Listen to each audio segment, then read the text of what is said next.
Bonsoir Sébastien. Victoire ce soir du GBDH face à Angers. C'était une première période où il y avait 2 buts à la pause en votre faveur. Une seconde période, vous avez fait la différence. Qu'est-ce que tu retiens ce soir de cette partie? Bah oui, effectivement, une première mi-temps pas comme on l'espérait. On n'a pas mis tout ce qu'il fallait pour entamer ce match. Et on aurait pu se le rendre difficile, mais heureusement, on sort bien du vestiaire à la mi-temps et on remet de l'intensité et on prend le large, donc c'est très bien. C'est vrai que s'il y a eu cette seconde période, on a l'impression que vous êtes vous avez fait monter un petit peu plus haut la défense. C'est ce que vous avez demandé justement les consignes de Christophe à la pause? Oui, on avait demandé de mettre un peu plus d'agressivité, notamment en défense, plus être solidaire sur les fermetures, etc. Donc je pense qu'on l'a bien fait et on a su prendre l'envol durant la deuxième mi-temps. C'est vrai, quand on regarde cette partie ce soir, on a l'impression que vous auriez pu mettre encore plus de buts. C'est vrai que c'est une équipe, Angers, qui n'est pas en confiance en ce moment. Il y a eu des moments où vous auriez pu être un petit peu plus tueur, on se trompe?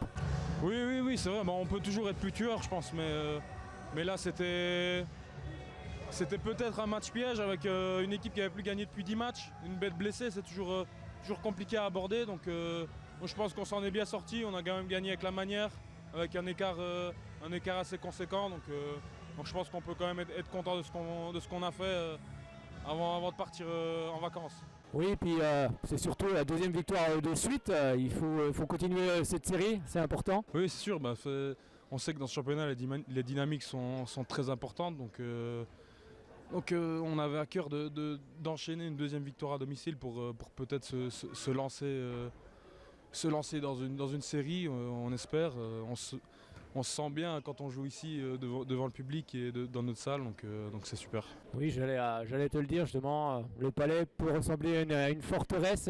Vous n'avez pas perdu ici depuis le 15 décembre face à Cournon? Ouais, ça, au début de saison, c'est ce qu'on s'était dit, c'est ce qu'on voulait, que ça devienne insaisissable le Palais. On voulait que ça devienne une forteresse et je pense que là on est en bonne voie pour que ça se réalise, donc c'est bien, il faut continuer. Alors c'est vrai que c'était une équipe qui il y a quelques mois ne se connaissait pas du tout, mais on sent que vous prenez beaucoup de plaisir sur le terrain tous ensemble. Oui, forcément, quand les résultats sont là, on prend plus de plaisir, mais je pense que ça se voit depuis la trêve hivernale, notre jeu a changé, notre manière d'aborder les matchs a changé.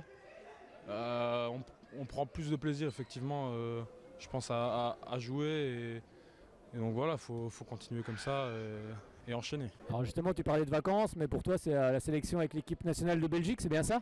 Contre l'Italie vous jouez? C'est ça, on joue double confrontation contre l'Italie pour les qualifications du championnat du monde 2025.